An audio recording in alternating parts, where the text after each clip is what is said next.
2019년 4월 15일 오후 6시 50분에 파리 노틀담 대성당에서 연기가 피어오르기 시작했습니다. 850년간 파리의 중심에 묵묵히 서 있던 이 거대한 성당이 불길에 휩쓰이는 모습을 전 세계가 실시간으로 지켜봐야만 했습니다. 특히 오후 8시경 96m 높이의 첨탑이 무너져 내리는 순간 파리 시민들은 거리에서 무릎을 꿇고 눈물을 흘리며 기도했습니다. 이 성당은 단순한 건물이 아니었습니다. 1163년부터 200년에 걸쳐 완성된 인류의 걸작품이었는데요. 수백 명의 석공과 목수들이 자신들의 평생을 바쳐 한치의 오차도 없이 돌을 깎고 나무를 다듬었습니다. 그런데 화재 이후 복구팀이 직면한 가장 큰 문제가 있었습니다. 바로 중세시대에 그 정확한 설계도가 남아있지 않다는 것이었습니다. 당시 석공들은 오늘날과 같은 청사진을 남기지 않았거든요. 대신 건물 자체가 그들의 설계도였으며 돌 하나하나에 새겨진 연장 자국이 그들의 측량 기록이었던 것이었습니다. 복구팀은 현미경으로 돌의 표면을 관찰하고 3D 스캔으로 미세한 치수를 측정하며 마치 고고학자처럼 중세 장인들의 의도를 역추적해야만 했습니다. 850년을 버텨온 그 완벽한 균형을 다시 맞추기 위함이었습니다. 교우 여러분, 인간이 만든 아름다운 건축물도 이처럼 복구하기가 어렵습니다. 그런데 오늘 우리가 살펴볼 새 예루살렘은 과연 어떨까요? 15절에 보면 내게 말하는 자가 그 성과 그 문들과 성곽을 측량하려고 금 갈대자를 가졌더라. 노틀담의 석공들은 불완전한 인간의 손으로 측량했지만 새 예루살렘은 하나님께서 친히 금 갈대로 측량하신 완벽한 도시입니다. 영원하신 하나님께서 직접 설계하시고 건축하신 영원한 도성입니다. 이 시간 함께 말씀 나눌 때 그 도시, 그 도성을 우리가 바라보고 소망하는 시간이 되었으면 좋겠습니다. 첫 번째, 하나님이 직접 설계하신 완전한 도시입니다. 9절 10절입니다. 7 천사 중 하나가 나와서 내게 말하이르되 이리 오라. 내가 신부 곧 어린 양의 아내를 내게 보이리라 하고 성령으로 나를 데리고 크고 높은 산으로 올라가 하나님께로부터 하늘에서 내려오는 거룩한 성 예루살렘을 보이니 천사가 요한을 크고 높은 산으로 데리고 올라간 것은 전체를 조망할 수 있도록 최적의 위치에서 보여주기 위함입니다. 마치 건축가가 설계도를 펼쳐놓고 전체 구조를 설명하는 것과 같겠죠. 12절에서 14절에 보면 크고 높은 성곽이 있고 12문이 있는데 동쪽에 세 문, 북쪽에 세 문, 남쪽에 세 문, 서쪽에 세 문이니 그 성의 성곽에는 12기초석이 있고 그 위에는 어린 양의 12사도의 12이름이 있더라. 여기서 12문, 12지파, 12사도, 12기초석 등 10이라는 숫자가 계속 반복됩니다. 성경에서 12는 하나님 백성의 완전함을 나타냅니다. 구약의 12지파와 신약의 12사도가 하나로 완성된 하나님 나라의 모습인 것이죠. 이어서 천사가 금갈대자로 측량하는 장면이 나옵니다. 16절 그 성은 네모가 반듯하여 길이와 너비가 같은지라 그 갈대자로 그 성을 측량하니 12,000 스타디온이요 길이와 너비와 높이가 같더라. 앞서 노틀담 복구팀이 현미경과 3D 스캔으로 고생했던 것과는 차원이 다르죠. 하나님의 측량은 완벽하고 정확합니다. 더 놀라운 것은 이 성이 정육면체라는 점인데요. 길이와 너비와 높이가 모두 같은 12,000 스타디온입니다. 이것은 구약 성전에서 이렇게 정사각형이 있었어요. 그게 어디냐면은 지성소였습니다. 지성소가 정사각형 모양이었어요.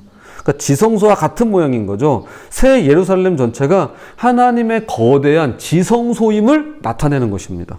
즉 하나님께서 친히 장막이 되어주시고 우리와 함께 거하심을 다시 한번 확인해 주는 것입니다. 두 번째, 성전이 필요 없는 도시입니다. 18절에서 21절에 보면 그 성곽은 벽옥으로 쌓였고 그 성은 정금인데 맑은 유리 같더라. 그리고 19절 20절에 각색 보석이 쭉 열거되고요. 21절 그 12문은 12진주니 각 문마다 한 개 진주로 되어 있고 성의 길은 맑은 유리 같은 정금이더라. 새 예루살렘의 재료들을 보면 벽옥, 정금, 각종 보석들, 거대한 진주들로 되어 있습니다. 제가 사도 요한이 뭘 이걸 이렇게까지 구체적으로 적었을까? 그런데 그 당시에는 이거 하나하나가 얼마나 귀했겠습니까? 보기도 힘들고 일반 서민들, 그 당시 백성들 볼 수도 없는 그런 보석류인 거죠. 그러니까 이것들로 기초석을 삼았다는 건 정말 이 세상에서 값지고 귀하고 보기 드물고 아름다운 것들로 지어졌다라는 거 사실을 여기서 보여주는 것 같습니다. 각 문이 하나의 거대한 진주로 되어 있대요. 이게 진주가 여러 개가 박혀 있는 게 아니라 그냥 각 문이 거대한 진주라는 거예요. 하나의 진주. 우리로서는 상상이 안 되죠. 그래서 새 예루살렘 성의 완전한 순수함과 아름다움과 값진 모습과 거룩함을 우리에게 보여주고 있는 의미라고 할 수 있겠습니다. 그런데 여기서 놀라운 이야기를 합니다. 자, 22절. 성 안에서 내가 성전을 보지 못하였으니 이는 주 하나님 곧 전능하신 이와 및 어린 양이 그 성전이심이라. 제가 이 말씀을 보면서 한 가지 떠오른 일화가 생각이 났어요. 프랑스에 에펠탑이 있지 않습니까? 근데 에펠탑이 지어질 당시에 저는 가보지 않았지만 에펠탑이 지어지는 모습을 제가 그 다큐멘터리로 본 적이 있거든요. 그거요. 물론 아름답죠. 예쁘죠. 근데 그거 그 당시에 욕을 엄청나게 먹었었어요. 근데 지금 생각해도 그래요, 사실. 그게 그냥 철골이에요. 쇳덩어리 이어붙인 거예요, 그냥. 생각해보면. 그래서 모파상이라고 하는 소설가가 에펠탑을 무척 싫어했습니다. 그런데 아이러니하게도 그가 매일 에펠탑 1층 식당에서 식사를 했대요. 그래서 하도 이상하게 여긴 사람이, 아니 당신은 에펠탑을 싫어하지 않냐고. 에펠탑을 굉장히 혐오했어요. 저 흉측한 건물 저거 뭐냐고 그러면서. 그렇게 말하면서 당신 왜 1층에서 식사를 그렇게 매일 같이 하냐고 그랬더니 이 모파상이 이렇게 대답했습니다. 여기가 파리에서 에펠탑이 보이지 않는 유일한 장소니까요. 보기가 싫은 거예요. 그래서 그 안에 들어와서 그렇게 식사를 했다는 겁니다. 요한이 새 예루살렘에서 성전을 보지 못한 것도 마찬가지예요. 그러니까 성전이 없어서가 아니라 도시 전체가 성전이기 때문에 따로 성전 건물이 필요 없었던 거예요. 그 안에 들어와 있어서 그걸 못 본 거죠. 그러니까 물고기가 물 안에 있기 때문에 물을 느끼지 못하는 것처럼 그러니까 바깥에 나와야 물이 없어진 걸 아는 거잖아요. 하나님과 어린 양이 친히 성전이 되시는 것입니다. 자, 23절. 그 성은 해나 달의 비침이 쓸데없으니 이는 하나님의 영광이 비치고 어린 양이 그 등불이 되심이라. 해, 달 필요 없습니다. 하나님의 영광 자체가 빛이 되시고 어린 양께서 등불이 되시기 때문입니다. 이것이 바로 임마누엘, 하나님이 우리와 함께 하시다의 완전한 실현인 것입니다.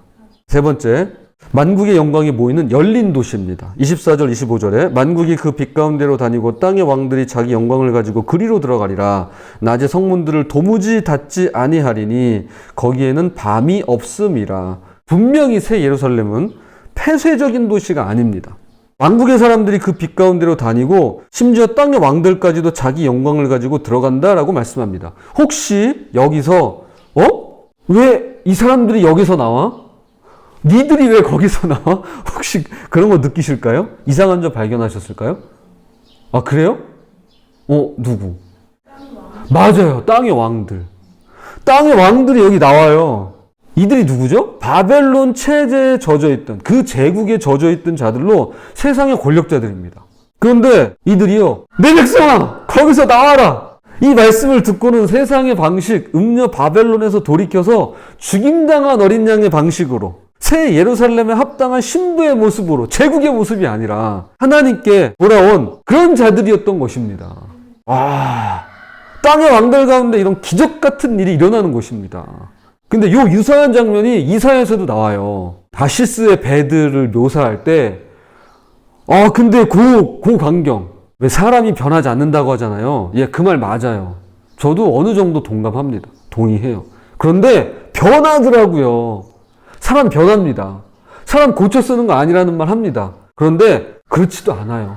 절반은 맞지만 절반은 틀려요. 하나님께서 바꾸십니다. 바꿀 수 있어요. 변합니다. 변할 수 있어요.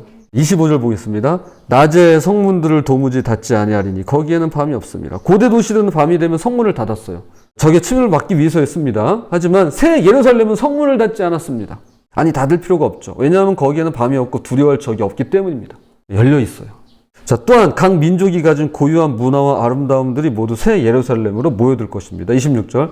사람들이 만국의 영광과 존귀를 가지고 그리로 들어갔겠고. 하나님은 획일화된 천국이 아니라 다양한 민족들의 고유하고 아름답고 보배로운 것들이 어우러지는 풍성한 나라를 준비하십니다. 와, 이게 정말 멋진 거죠. 천편일률적이고 획일적이지 않아요. 다양한 민족들. 그런데 그 안에서 진리가 있고 자유가 있고 그 안에서 또 주님을 향한 한 마음, 한 뜻이 있고. 참. 그래서 우리는 대양에 떨어지는 물방울이 아니라, 한 방울 똑 하고 떨어지는 그런 물방울이 아니라 저마다 독특한 개성을 가지고 주께 영광을 돌리고 그분을 예배하게 될 것입니다. 그러나 누구나 들어갈 수 있지만 아무나 들어갈 수 없습니다. 여긴 조건이 있어요. 17절. 무엇이든지 속된 것이나 가증한 일 또는 거짓말하는 자는 결코 그리로 들어가지 못하되 오직 어린 양의 생명책에 기록된 자들만 들어가리라. 아무리 개방적이고 열려있고 모두를 환영하고 거기에서 다양한 민족들이 고유하고 아름답게 서로 한데 어우러지지만, 그래서 누구나 들어갈 수 있지만 아무나 들어갈 수는 없어요. 오직 어린 양의 생명책에 기록된 자들만이 들어갈 수 있습니다. 그러니까 주님이 내 모습 이대로 사랑하세요. 하지만 내 모습 이대로 놔두지 않으십니다. 내 모습 이대로는 안 돼요. 아직은 안 돼요. 하나님께서 죄인은 얼마든지 용서하시고 누구든지 사랑하시지만 죄만큼은 단호하십니다. 결코 용납하지 않으세요. 금 잔에 담기지 말아야 할 가증한 것, 더러운 것, 속된 것을 버리고 회개하는, 그래서 어린 양의 생명책에 그 이름이 기록되는 자들만이 들어갈 수가 있는 것입니다. 자, 이제 말씀의 결론 맺겠습니다. 교우 여러분, 이 완벽한 도시가 우리를 기다리고 있습니다. 하나님께서 직접 설계하시고 친히 함께 거하시며 모든 민족의 아름다움이 어우러지는 그곳에서 우리는 영원히 살게 될 것입니다. 부디 이 땅에서부터 그 도시의 시민으로 살아가시며 오늘도 어린 양 예수 그리스도를 믿고 따라가시는 저와 여러분이 되시기를 주님의 이름으로 부탁을 드립니다.